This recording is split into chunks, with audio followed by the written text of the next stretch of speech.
Scrutiny of the settlement process has escalated since a secret agreement involving Rep. John Conyers Jr. DMich leaked last week. Through AngererGetty Images Congress is under increasing pressure to open up the secretive process it uses to handle UAL harassment cases brought against its members and its use of taxpayer money over the past 2 decades to quietly resolve such disputes. The payments, typically made under promises of confidentiality that prevent accusers from going public, have become a key point of contention as both houses of Congress face growing complaints about UAL harassment or misconduct involving lawmakers. The Congressional Office of Compliance has declined to release details about arrangements it has made to settle harassment cases or to disclose specific amounts paid for such claims. House Administration Committee Chairman Greg Harper said Monday that his panel will push for more transparency on the settlements and a more comprehensive accounting of payments made by lawmakers outside the formal system. Harper's committee has to sign off on payments made through the Office of Compliance under a formal process set up 20 years ago.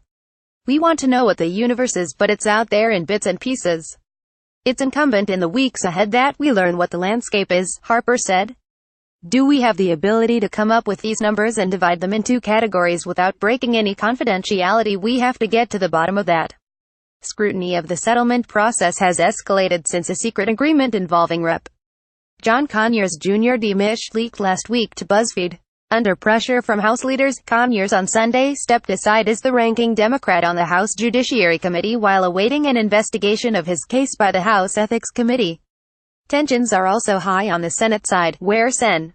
Al Franken DMich appeared at a news conference Monday to apologize for his conduct with 4 women who have accused him of unwanted touching. He has asked the Senate Ethics Committee to investigate his case. "I know that I've let a lot of people down, people of Minnesota, my colleagues, my staff, my supporters and everyone who has counted on me to be a champion for women," Franken said. "To all of you, I just want to again say I am sorry." Meanwhile, legislation originally co-sponsored by Reps. Jackie Speier D. Califf, Ryan Costello RPA, Ann Custer DNH, and Bruce Poliquin R. Maine now has about a dozen co-sponsors. It aims to add transparency to the reporting and settlement process and would give accusers more flexibility to settle cases without signing non-disclosure agreements. It is unclear when the legislation will be considered for a vote. A similar bill is pending in the Senate. The House this week is expected to vote on legislation requiring anti-harassment training for all lawmakers, aides and interns at the beginning of each session of Congress. The Senate approved a similar training requirement this month. The Conyers case has raised new transparency questions because his settlement of about $27,000, listed on the payroll as payments to a temporary employee, came from his House office's operating funds and did not go through the Office of Compliance. The confidential arrangement raised the possibility that other lawmakers have privately worked out settlements without going through the formal process, although no specifics are available. Lisa Bloom, the lawyer for Conyers' accuser, is asking the House Ethics Committee to subpoena her client to allow her to testify in the ethics investigation. Bloom also is asking Conyers to release her client from confidentiality requirements that have prevented her from speaking out, even as he publicly denies her claims. "I think it's unfair that he is speaking out and saying UAL harassment never took place," Bloom said Monday. "He is putting his position out there, but she is silenced. I understand that mediation is confidential, that counseling is confidential.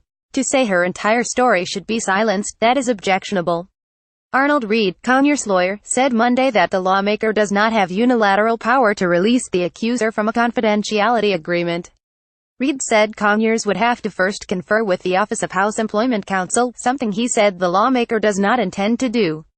"She signed the agreement, and now she is having to live with it," Reed said. Reed said that he welcomed the Ethics Committee investigation and that it would provide Bloom's client with a proper venue to discuss her allegations and have them investigated. "No one is thwarting anyone from speaking," he said. "If she wants to express any feelings about why she signed the document, what was her thinking at that time, why didn't she force it to a trial, she'll have a chance to do that." Melanie Sloan, a high-profile ethics lawyer in Washington who said she was harassed and verbally abused by Conyers when she worked with him in the 1990s, said the Ethics Committee favors the rights of lawmakers over those of victims in such cases. "The Ethics Committee is a black hole mostly to provide cover for members of Congress," she said. "The Ethics Committee almost never takes a tough stance against a member of Congress.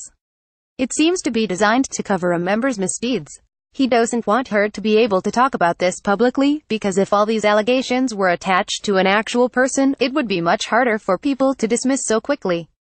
House Minority Leader Nancy Pelosi D. Califf spoke with Sloan on Monday and released a statement saying that Sloan's descriptions of Conyers' behavior were unacceptable and disappointing. "I believe what Ms. Sloan has told me." Pelosi said she has not been able to speak with other Conyers accusers, particularly the one who signed the confidential settlement agreement, which Pelosi called a ridiculous system that must be ended, and victims who want to come forward to the Ethics Committee must be able to do so.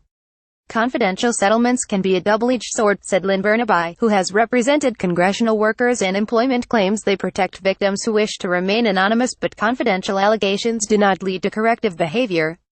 The unsigned settlement agreement in the Conyers case published by BuzzFeed News is a standard, one-sided, overly broad type of agreement that the Office of Compliance requires victims of UAL harassment to sign when they settle these cases, said Deborah Katz, an employment lawyer in Washington who represents congressional aides in UAL harassment cases. Because the process is so broken, people choose to either not engage in the process or, once they engage it, to settle their claims for a fraction of what their claims are worth, because the process is so traumatizing to people, Katz said. Who would go through all of this and be muzzled for life for 3 months severance if the system wasn't stacked against the victim? I think the answer is nobody. Lawmakers in recent weeks have come under pressure to improve the workplace culture on Capitol Hill amid reports of lewd comments, unwanted UAL advances and other examples of UAL misconduct that have plagued Congress for decades. On the House side, Rep. Joe Barton, RTX, faced controversy recently over photos he gave to a former consensual partner that showed up on Twitter, raising questions about his political future. Also Monday, Rep. Al Green DTEX released a joint statement with a former member of his staff, Lucinda Daniels, who filed a UAL assault lawsuit in 2008 against Green, who then countered by filing his own lawsuit against her. The lawsuits were dropped in December 2008 by both Green and Daniels, who was the director of Green's field office in Houston at the time of the May 2007 incident. In the present climate, we wish to jointly quiet any curious minds about our former and present relationship with one another, the signed statement said. We are friends, and have long been friends. At an unfortunate time in our lives, when both of our feelings were hurt, we hastily made allegations and charges against one another that have been absolutely resolved. The statement also said the matter was resolved without financial payment to either party.